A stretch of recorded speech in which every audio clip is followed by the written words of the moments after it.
আসসালামু আলাইকুম। বিসিএস গ্যালারির আজকের ভিডিওতে সবাইকে স্বাগতম। আজকে আমরা বিসিএস এর শিক্ষাগত যোগ্যতা নিয়ে কথা বলবো। অর্থাৎ বিসিএস পরীক্ষা দিতে গেলে আপনাদের কি শিক্ষাগত যোগ্যতা থাকা প্রয়োজন। ধৈর্য সহকারে ভিডিওটি দেখুন। আর চ্যানেলে নতুন হয়ে থাকলে অনুরোধ করব নিচ থেকে সাবস্ক্রাইব করে পাশের বেল আইকনটি অন করুন। তো আমরা যদি দেখি শিক্ষাগত বিসিএস পরীক্ষায় আবেদন করতে চাইলে প্রার্থীকে কমপক্ষে স্নাতক পাস হতে হবে। স্নাতক বলতে 4 বছর মেয়াদী কোর্স বোঝায়। উচ্চ মাধ্যমিক পাশের পর 4 বছরের অনার্স পাস করলেও বিসিএস পরীক্ষায় আবেদন করা যায়। অর্থাৎ আপনি যদি মাস্টার্স না করেন তবুও আপনি বিসিএস অ্যাপ্লাই করতে পারবেন।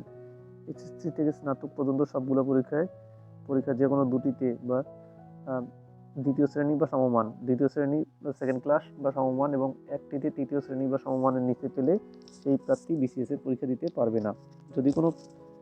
যদি কোনো প্রার্থী এইচএসসি পরীক্ষায় শেষ ডিগ্রি বা 3 বছর মেয়াদী সমমানের কোর্সে 3 বছর ডিগ্রি বা 3 বছর মেয়াদী যে ডিগ্রি বা 3 বছর মেয়াদী যে কোনো কোর্স যদি ভর্তি হয়, পড়াশোনা করে, তাহলে ওই প্রার্থীকে ডিগ্রি পাসের পর স্নাতকোত্তর অর্থাৎ মাস্টার্স পাস করতে হবে। স্নাতকোত্তর যেটা বলছে, তারপর তিনি বিসিএস পরীক্ষা দিতে পারবেন।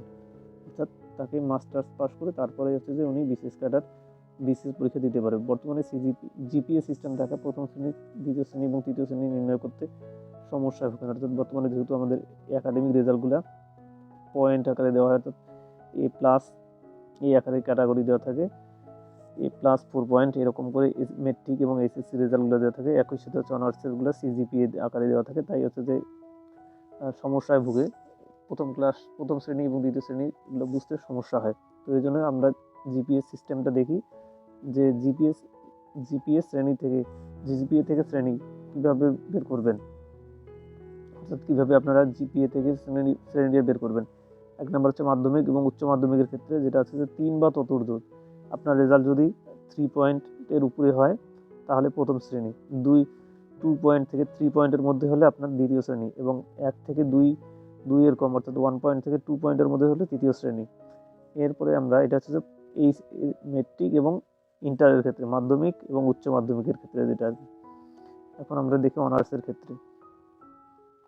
তো অনার্সের ক্ষেত্রে যেটা আছে অনার্স বা স্নাতকের ক্ষেত্রে 3 বা ততোর্ধ্ব হচ্ছে যে সিজিপি 3.00 বা তার উপরে যেটা থাকবে সেটা হচ্ছে প্রথম শ্রেণী। 2.25 থেকে 3 এর কম এটা হচ্ছে দ্বিতীয় শ্রেণী এবং 1.65 থেকে 2.25 এর কম হলো তৃতীয় শ্রেণী।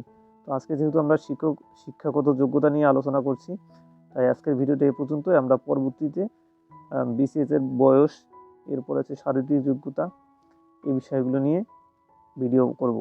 পরবর্তী ভিডিও দেখার জন্য অবশ্যই চ্যানেলটি সাবস্ক্রাইব করে নোটিফিকেশনটা অল করে রাখুন, যেন আমাদের প্রতিটি ভিডিও আপলোড করার সাথে সাথে সবার আগে আপনি দেখতে পারেন। এই ভিডিওটি শেয়ার করতে ভুলবেন না। ধন্যবাদ সবাইকে। আসসালামু আলাইকুম।